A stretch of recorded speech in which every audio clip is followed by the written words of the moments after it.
आज का जो संदेश है वो हमारी प्रतिदिन के जीवन के लिए जरूरी है।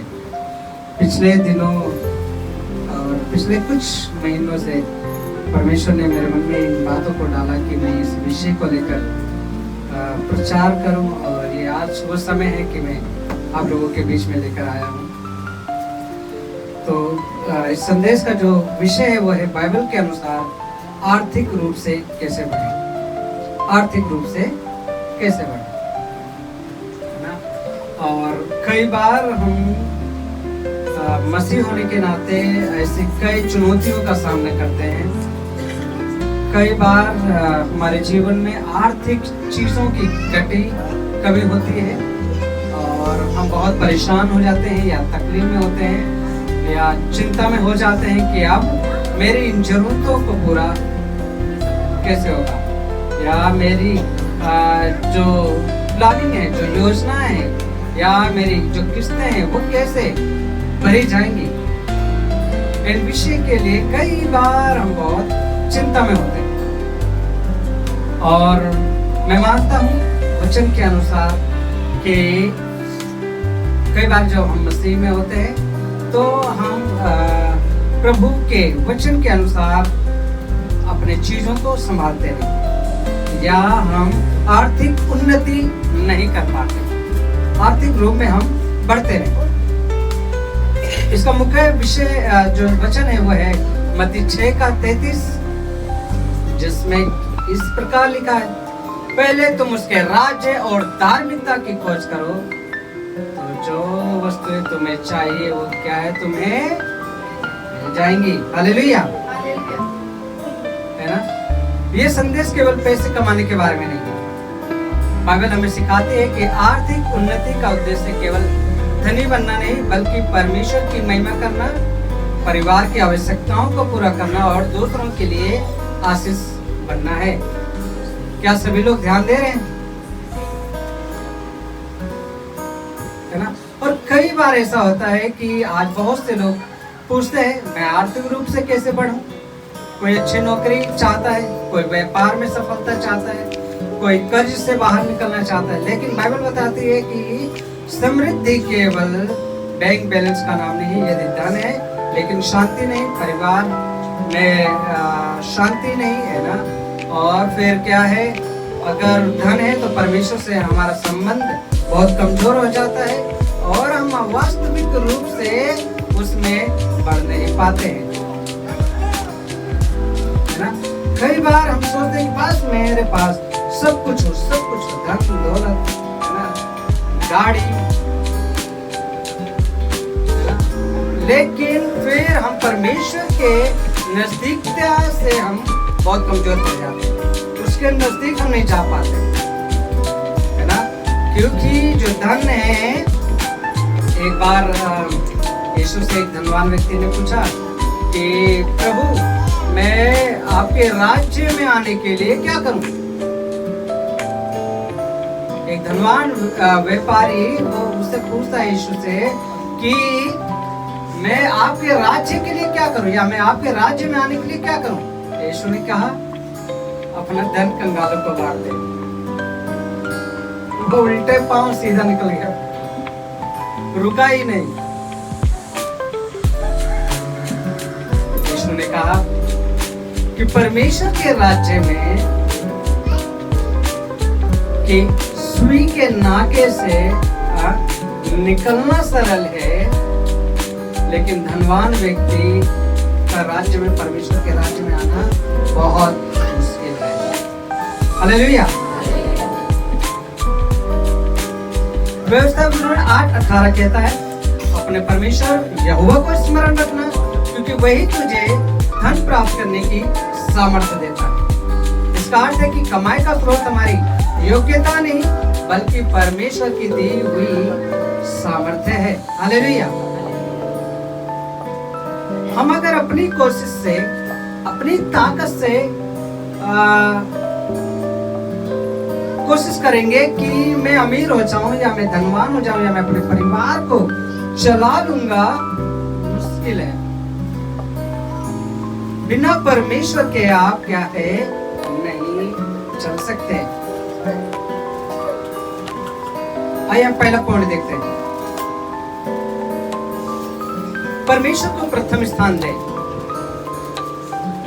जैसा कि मत्ती 6:33 में लिखा है ना, कि यीशु ने ये नहीं कहा कि पहले धन कमाओ फिर परमेश्वर की सेवा करना। उन्होंने कहा पहले परमेश्वर का राज्य खोजो, पहले उसकी धार्मिकता को ढूंढो, पहले उसके करीब आओ, तब तुम्हें जो चाहिए परमेश्वर वो देगा। हालेलुया। क्या आप इस बात से सहमत हैं? क्या आप समझते हैं कि हाँ, यदि मैं परमेश्वर के राज्य और धार्मिकता की खोज करूं तो मुझे मेरी हर एक जरूरतें पूरी होंगी। हमने पिछले दिनों एडली सिस्टर की गवाही को सुना।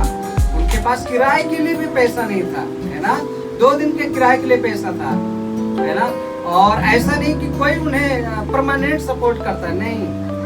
उन्होंने प्रभु से प्रार्थना की, प्रभु मैं आपके नाम से आई, मेरा जो निर्भरता है वो आप में है, मैं आप में डिपेंड, मेरी हर एक घटी कमी आप पूरी करेंगे, है ना।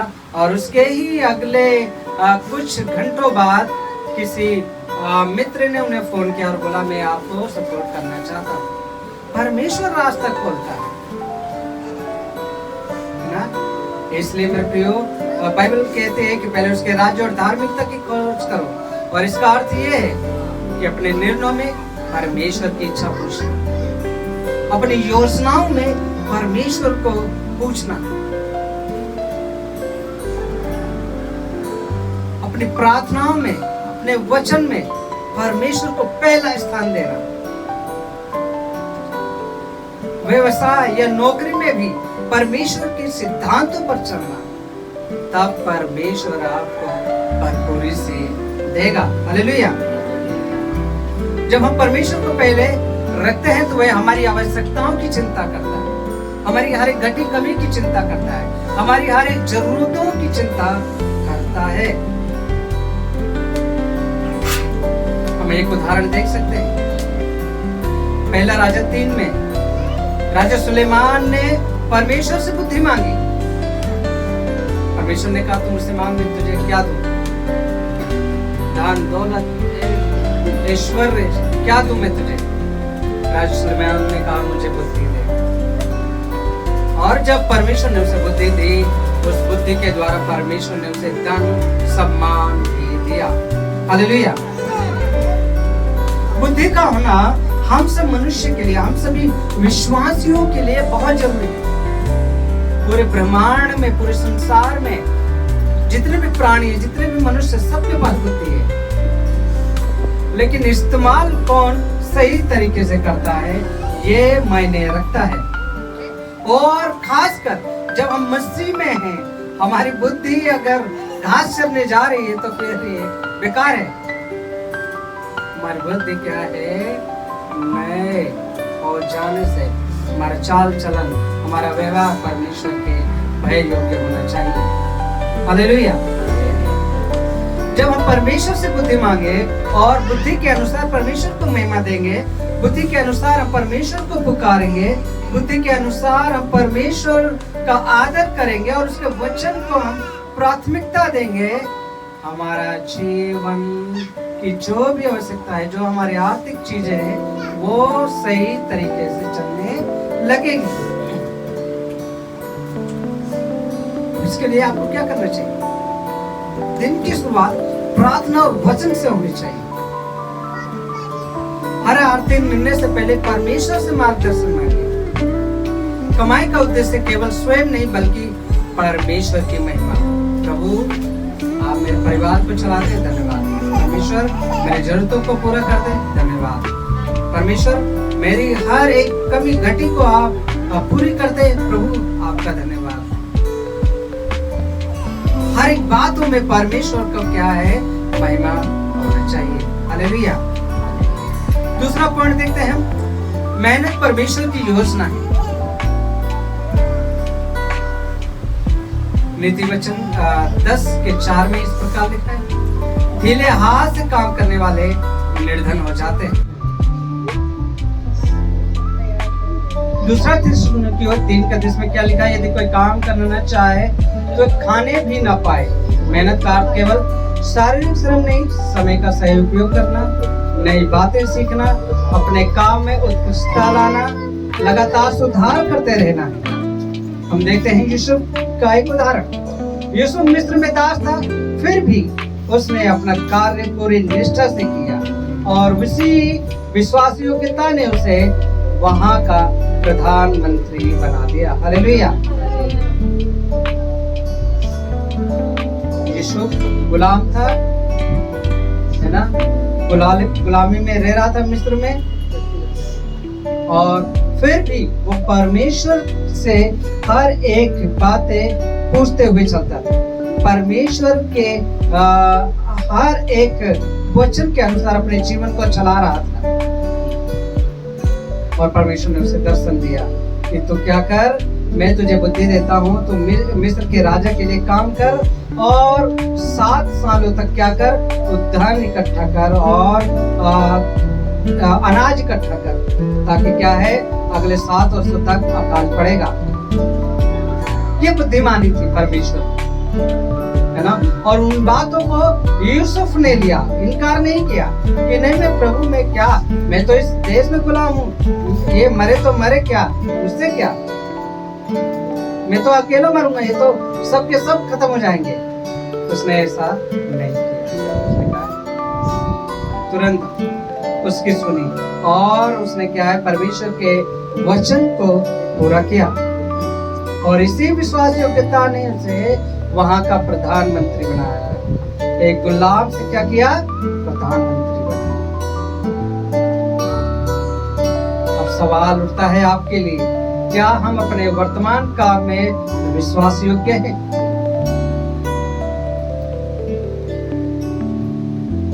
तीसरा पॉइंट हम देखेंगे, ईमानदारी से कमाया हुआ धन टिकता है।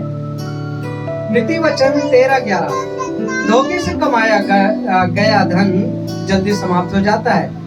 आज लोग जल्दी और अमीर बनने के लिए गलत रास्ते अपनाते हैं। रिश्वत लेना, टैक्स चोरी करना, झूठ बोलना, ऑनलाइन धोखाधड़ी, गलत व्यापार करना। लेकिन परमेश्वर कहता है ऐसा धन आशीष नहीं बल्कि बोझ बन जाता है। नीति वचन 11:1 में लिखा है, झूठा तराजू यहोवा को घृणित लगता है। यदि कम कमाओ लेकिन ईमानदारी से खाओ तो परमेश्वर उस कमाई में भी आशीष देता है। चौथा पॉइंट देखेंगे हम, बुद्धिमानी से योजना बनाओ। लूका 14:28 में लिखा है, यीशु ने खर्च की योजना बनाने की शिक्षा दी। एक विश्वासी को चाहिए बजट बनाए, आय और खर्च लिखे, बचत करें और अनावश्यक खर्च से बचें। कल मैं और जतिन बात कर रहे थे, रात को डिस्कस कर रहे थे कि महंगाई तो ज्यादा है और आमदनी बहुत कम है। एक मूवी भी आई थी ना कि आमदनी 98 और खर्चा रुपया है। तो हम लोग विचार कर रहे थे कि किस प्रकार से हम ऐसा कुछ काम करें जिससे कि आमदनी बनी रहे और घर की हर एक जरूरतें पूरी हो सके। तो योजना बनाना बहुत जरूरी है ना। बजट बनाना बहुत जरूरी है कि मुझे इस महीने इतना मिला है, मुझे इस चीज के लिए इतना खर्च करना है, मुझे इस चीज के लिए इतना इस्तेमाल करना है, मुझे इस चीज के लिए ऐसे करना है, मुझे इन चीजों के लिए ऐसे करना है ना। अपने खर्च को लिखना शुरू करें, है ना। अपने आर्थिक चीज को बचत करने की कोशिश करें और अनावश्यक खर्च से बचें। जरूरत से ज्यादा खर्च करना बेकार है और यही चीजें क्या है, आपको चिंता में डालती है, आपको दुख में डालती है, आपको तकलीफ में डालती है। बहुत लोग इसलिए गरीब नहीं होते बल्कि उनकी आय कम है, बल्कि इसलिए कि उनका खर्च अनियंत्रित है, कंट्रोल में नहीं है। उनका जो खर्चा है वो कंट्रोल में नहीं है। यूसुफ ने 7 अच्छे वर्षों में अनाज इकट्ठा किया, इसलिए 7 अकाल के वर्षों में पूरा देश बच गया। हालेलुया।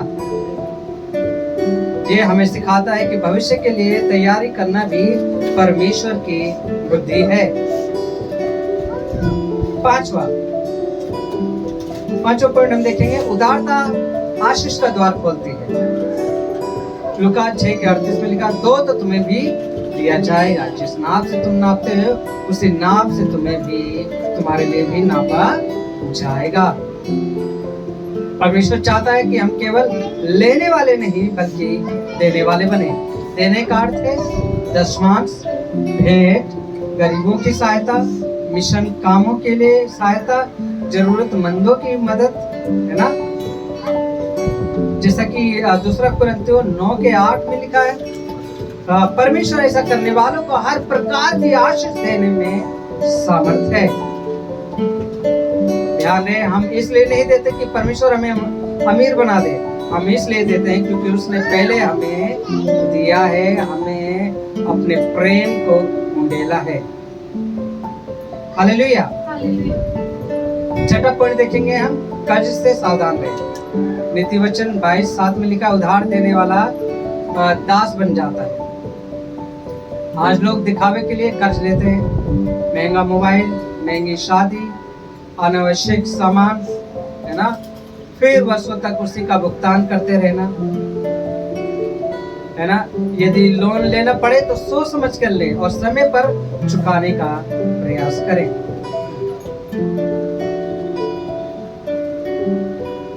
सातवां पॉइंट देखेंगे, परमेश्वर ने जो प्रतिभा दी है उसका विकास करें। मत्ती 25:14-30 में इस प्रकार लिखा है, तालंतों का दृष्टांत सिखाता है कि परमेश्वर चाहता है कि हम अपनी प्रतिभा को बढ़ाएं। अपने आप से सवाल पूछें, मैं किस काम में अच्छा हूँ, कौन सी नई कौशल सीख सकता हूँ, क्या मेरी प्रतिभा दूसरों की सेवा और आय दोनों का माध्यम बन सकती है। जो सेवक अपने तालंत का उपयोग करता है वही प्रशंसा पाता है। हालेलुया।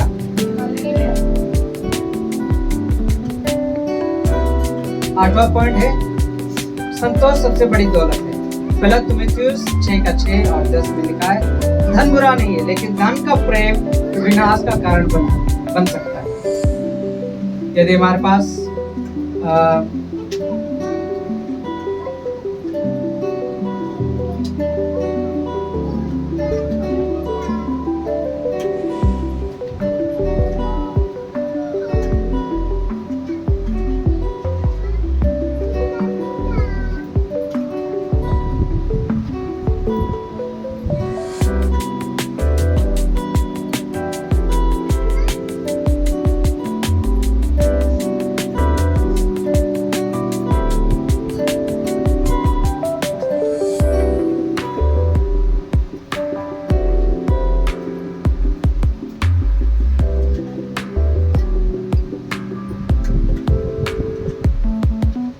तो जैसे कि पहले तीमुथियुस 6:6-10 में लिखा, धन बुरा नहीं लेकिन धन का प्रेम विनाश का कारण बन सकता है। यदि हमारे पास बहुत धन है लेकिन मन में लालच है तो हम कभी संतुष्ट नहीं होंगे। फिलिपियों 4:11-13 में लिखा, पौलुस ने कहा कि उसने हर परिस्थिति में संतुष्ट रहना सीख लिया है। सच्ची समृद्धि क्या है? परमेश्वर के साथ संबंध, परिवार में प्रेम, स्वस्थ शरीर, शांति और संतोष। 9वां पॉइंट देख सकते हैं, आर्थिक आशीष का उद्देश्य क्या है? परमेश्वर हमें केवल अपने लिए नहीं बल्कि दूसरों के लिए भी आशीष देता है। उत्पत्ति 12:2 में लिखा है, मैं तुझे आशीष दूंगा और तू आशीष का कारण होगा। यदि परमेश्वर आपकी आय बढ़ाता है, आपको धनवान बनाता है, तो ये भी पूछिए, क्या मैं और लोगों की मदद कर सकता हूँ? क्या मैं सुसमाचार कार्य में भागीदार हो सकता हूँ? क्या मेरी समृद्धि से परमेश्वर की महिमा हो रही है? हालेलुया। ये जरूरी है मेरे प्रियो कि हम अपने आप को परमेश्वर के हाथ में ले, परमेश्वर की बुद्धि को ले और उसी के अनुसार, उसी बुद्धि के अनुसार हम क्या करें, योजनाओं को बनाएं, हम अपने चीजों को सही से मैनेज करें। अपने आर्थिक चीजों को हम क्या है सही से मैनेज करें, जरूरत से ज्यादा खर्च न करें, है ना। जितनी आवश्यकता है उतनी चीजों को ही लें हम, है ना। और हमें क्या है सच में अपने आप से सवाल पूछना चाहिए कि क्या मैं जरूरत से ज्यादा खर्च तो नहीं कर रहा, या मैं जरूरत से ज्यादा इधर उधर तो नहीं भाग रहा हूँ, क्या मैं धन के पीछे तो नहीं भाग रहा हूँ। परमेश्वर को पहला स्थान देना बहुत ही आवश्यक है। यदि आप परमेश्वर को पहला स्थान देते हैं, परमेश्वर आपके लिए बहुत सारे रास्तों को खोलकर रख देते हैं। हालेलुया, है ना। और जब परमेश्वर रास्ता खोलता है तो कोई भी रास्ता आपके लिए बंद नहीं कर सकता।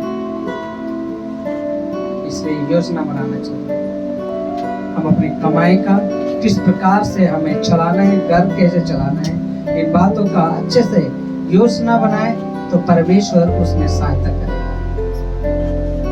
हम एक गवाही को जानते हैं, जब हम पार्क के साइड रहते थे, वहाँ पर एक बहन होती थी और एक भाई था, है ना, गौरी सिस्टर नाम है उनका। और उनके पास इतना कुछ नहीं होता था, थोड़े से आटे में वो प्रार्थना करके, है ना, गूंथते थे और उसी से वो पूरे अपने बच्चों को और खुद खाते थे, और कोई मेहमान आ जाए उसमें से भी वो खिलाते थे। और उसी विश्वास योग्यता के अनुसार जब करते थे, परमेश्वर उस आटे को बढ़ा देता था। हालेलुया।